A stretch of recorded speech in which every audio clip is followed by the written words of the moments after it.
Сәлеметсіздер ме оқушылар? Сәлеметсіздер ме ұстаздар? Отыра қойыңыздар. Балалар, бүгінгі сабағымыз, бүгінгі күніміз әдеттегіден ерекше сабақ болып отыр. Енді сабағымызды бастамас бұрын біздер жақсы баламыз, өздер ақыл санамыз. Мұғаліммен ең алғаш амандасып аламыз. Жарқырасын күніміз, жайнап тұрсын гүліміз. Жақсы ниет тілекпен бастайық сабақты бөліміз. Отыра қойыңыздар балалар. Ал оқушылар, сіздерді сабағымызды бастамас бұрын ең алғашқы мен сіздерді топқа бөліп алғым деп отыр. Енді қазір тақтаға қараймыз. Мен осы сыныптағы балаларды қазір 3 топқа бөлім келіп отыр. Барлығымыз тақтаға қараймыз. Бұл біздегі алтын балық аулау әдісі арқылы мен қазір сіздерді топқа бөлемін. Тапсырмасына үшінші тапсырманы берген болатын. Біз алдындағы бөлім өтіп отқан тақырыбымыз бұл табиғатты қорғаймыз деген бөлім ғой. Соған байланысты біз жағдаяттан шығатын не істеуіміз керек? Жағдаяттан шығатын жауаптарды тауымыз керек. Енді үйге берген тапсырма бойынша сіздерге сұрақ беріледі. Бірінші сұрағымыз, мына бірінші топқа болсын, бірінші сұрағымыз балалардың әрекетін қалай бағалар едің? Кім айтады? Мына топтан балалардың әрекетін қалай бағалар едің? Мына топтан дайынбыз ба? Қайда дайын? Айта ғой аяғы. Мен балалардың орнында болсам, қоқысымды қоқыс жәшігіне тастар едім. Табиғатты ластауға болмайды. Жақсы. Табиғатты әрқашан біз қорғауымыз керек, сақтауымыз керек. Яғни біз жанашырлық танытуымыз керекпіз. Енді үйге берілген тапсырмада біз алдыңғы тақырыптарда қандай сабақты өтіп едік? Кім айтады? Септік сөйледі. Атау септік не? Жалғауы бар ма? Жоқ. Екінші ілік септіктің сұрақтарды жалғаулары. Айта ғой. Кімнің менің? Бар септіктің сұрақтары. Кімге? Менге жалғаулары? Ке. Жақсы.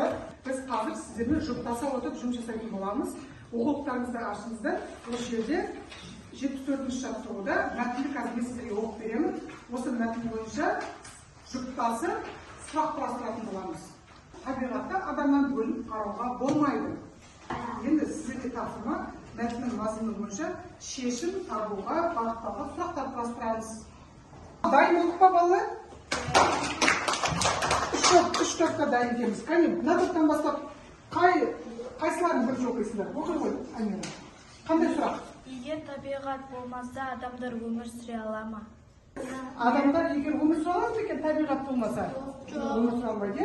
Мына топтан сұрақ бар ма? Айта ғой. Егер біз табиғатты қорғамасақ, қандай апат болуы мүмкін? Егер біз табиғатты қорғамасақ, қандай апаттар болуы мүмкін? Жақсы, тамаша. Мына топтан Мадина айта ғой. Егер сендер бюджетті жұлып тастасаңдар, табиғатқа қандай зияны тиеді? Тамаша. Балалар, біз барлықтарыңыз тапсырманы керемет орындадыңыздар.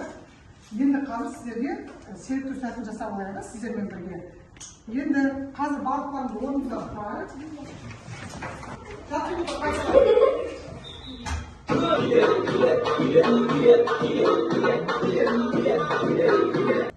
Ал балалар, біз бүгін жетістікке байланысты оның сұрақтары, жалғауларына қатысып тапсырмаларды орындадық қой. Барлығымыз білеміз, оны? Енді осы сабақты түсінгенімізді, біз түсінбегенімізді білу үшін, біз қазір тақтадағы тапсырманы орындайтын боламыз.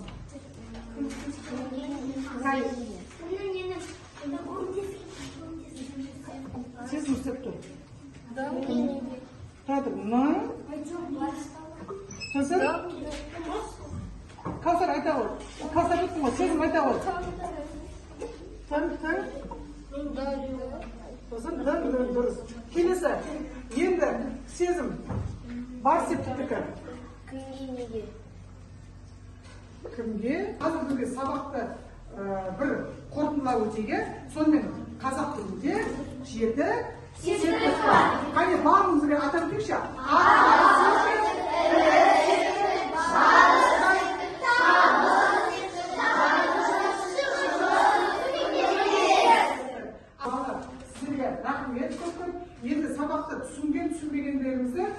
бағалау парақшасы арқылы толтырып жіберсеңіздер.